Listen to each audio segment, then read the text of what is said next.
Dileesh Pothan and Roshan Mathew lead ஆக்டிங்கில் Elaveezha Poonchira movie மூலியமாக தன்னோட என்ட்ரியை பதிவு பண்ண ஷாஹி கபீர் ரைட்டிங் அண்ட் டைரக்ஷனில் உருவான ரோந்த் மூவி ரிவ்யூ தாங்க இன்றைக்கி பார்க்க போகிறோம். இந்த படத்தோட run time 2 hours. Hey guys, welcome to cinematics. இந்த மாதிரி மூவி ரிவ்யூஸ்க்கு நம்ம சேனலை சப்ஸ்கிரைப் பண்ணிவிட்டு அதேன்னு பிடிச்சிருந்தா ஒரு லைக் போட்டுருங்க. ரோந்த் மூவியோட ஸ்டோரி சினாப்சிஸ் என்னென்னா, கேரளாவில் தர்மசாலா அப்படின்ற டவுன் போலீஸ் ஸ்டேஷனில் மேத்யூ ஜீப் டிரைவராகவும் போத்தன் எஸ்ஐயாகவும் இருக்காங்க. இன்னும் 2 நாளில் கிறிஸ்மஸ். ஸோ எந்த அசம்பாவிதமும் நடந்துடக்கூடாது அப்படின்றதால தங்களோட நைட் பேட்ரோலிங் டியூட்டியை ரொம்ப டைட்டாகவே பார்க்குறாங்க. இந்த இரவு ரோந்த் பணியில் இவங்க சந்தித்த சுவாரஸ்யமான சம்பவங்கள் தாங்க இந்த ரோந்த். ஜோசப் நாயர் டூ officer on duty Elaveezha Poonchira லிஸ்ட்டில் இந்த ரோந்தையும் ஆட் பண்ணி ஒன்ஸ் அகேன் அவரோட சோஷியல் ரைட்டிங்கை ப்ரூவ் பண்ணிட்டாரு ஷாஹி கபீர். கபீர் போலீஸோட இன்னொரு சைடை எக்ஸ்ப்ளோர் பண்ணுறதுல கை தேர்ந்தவர்னு நமக்கு நல்லாவே தெரியும். அந்த வரிசையில் இந்த படத்துலையும் தரமான எக்ஸிக்யூஷன் பண்ணியிருக்காரு. செக்மெண்ட்டாக தனித்தனியாக இருந்தாலுமே சீன்ஸ் ஈஸியாக அடுத்த சீன்ஸ்க்கு ஷிஃப்ட் ஆகிட்டே இருக்குது.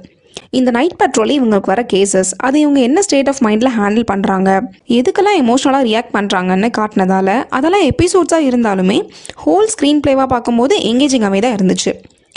டியூட்டியில் புதுசாக ஜாயின் பண்ணியிருக்கிற கத்துக்குட்டி அண்ட் டிபார்ட்மெண்ட்டில் எப்படி அனுசரித்து போகணும்னு தெரிஞ்ச சீனியர் ஆஃபீஸர், இப்படிப்பட்ட 2 கான்ட்ராஸ்டான எக்ஸ்ட்ரீமில் இருக்கிற கேரக்டர் இந்த உலகத்தை எப்படிப்பட்ட கண்ணோட்டத்தில் பார்க்குதுன்னு அவங்க கேரக்டர் ஆர்க்கெலாம் செமையாகவே எழுதியிருக்காங்க. போலீஸ் ஜாபில் உள்ள ப்ரெஷரில் ஒருத்தன் பர்சனலாகவும் அண்ட் அவங்க ஃபேமிலி மெம்பர்ஸ் எப்படிலாம் பாதிக்கப்படுறாங்கன்றதையும் ரொம்ப எமோஷ்னலாகவே சொல்லியிருந்தார். அண்ட் டேரக்டரோட மேக்கிங் ஸ்டைலே ஒரு கேஸை எப்படிலாம் ஃபேப்ரிகேட் பண்ணுறாங்கன்னு ஒன்ஸ் அகெயின் நச்சுன்னு சொல்லிட்டு போயிட்டாரு. ஆக்டர் பர்ஃபார்மன்ஸ் பார்க்கும்போது திலீஷ் போத்தன் அண்ட் ரோஷன் மேத்யூ 2 பேர்ட்டுமே ஒரு ராக் சாலிட் பர்ஃபார்மன்ஸே பார்க்க முடிஞ்சுது. அவங்க கேரக்டரைசேஷனை புரிஞ்சுக்கிட்டு ரொம்ப இன்டெப்த்தாகவே டெலிவரி பண்ணியிருக்காங்க. அண்ட் 2 பேருக்குமே ஈக்குவல் ஸ்க்ரீன் ப்ரெசன்ஸ் கொடுக்கப்பட்டிருக்கு. ஸோ இவங்களுக்கு கான்ட்ராஸ்டான கேரக்டரைசேஷன் இருந்தும் இவங்க பர்ஃபார்மன்ஸ்னால பேலன்ஸ்டாகவே கொண்டு போயிருந்தாங்க. அண்ட் 2 பேருமே அவங்க ஃபேமிலியை டேக் கேர் பண்ணிக்கிற எமோஷனல் சீன்ஸ் எல்லாமே ரொம்ப கன்வின்சிங்காகவே பண்ணியிருந்தாங்க. அனில் ஜான்சன் மியூசிக்கில் சீன்ஸ்க்கெல்லாம் ஒரு இன்டென்ஸ் ஃபீல் கிடைச்சதோட அதோட கனெக்டாக இன்னுமே ஒரு பெட்டர் டூலாக யூஸ் ஆச்சுன்னு தான் சொல்லணும். மனிஷ் சினிமாட்டோகிராஃபியில் டார்க் நைட்டில் ஒரு கிரிப்பிங் எக்ஸ்பீரியன்ஸையே கொடுத்துருக்காரு. அண்ட் சில ஏரியல் ஷார்ட்ஸ்னால அந்த ஜாகிரபிக்கல் லொக்கேஷனில் நைட் பேட்ரோலிங் எவ்வளோ டஃப்பான ஜாப்னும் நமக்கு புரிய வச்சிருக்காரு. பிரவீன் எடிட்டிங்கில் மூவி டியூரேஷன் கிறிஸ்பாக கொடுத்ததால நமக்கு ஒரு எங்கேஜிங் ஸ்க்ரீன் பிளேவே கிடச்சிருக்கு.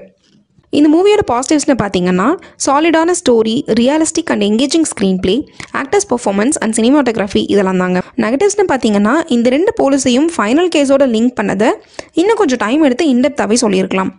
அந்த ஃபைனல் ஆக்டை மேலோட்டமாகவும் ரஷ்அப் பண்ண ஃபீலும் வந்துச்சு. ஓவராலாக 2 போலீஸ் ஆஃபீஸர்ஸோட டைட்டான நைட் பேட்ரோலிங் அண்ட் அதில் அவங்க ஃபேஸ் பண்ண ஸ்ட்ரகிள்ஸ், இது ரொம்ப ரியலிஸ்டிக்காகவே சொல்லப்பட்டது தாங்க இந்த படம். இந்த மூவி ஜியோ ஹாட்ஸ்டார் ஓடிடியில் தமிழ் டப்பிங்கில் அவைலபிளாக இருக்குது. So don't miss out the realistic police procedure of Ronth. Cinematics rating for this movie is 7.5 out of 10. Thank you guys.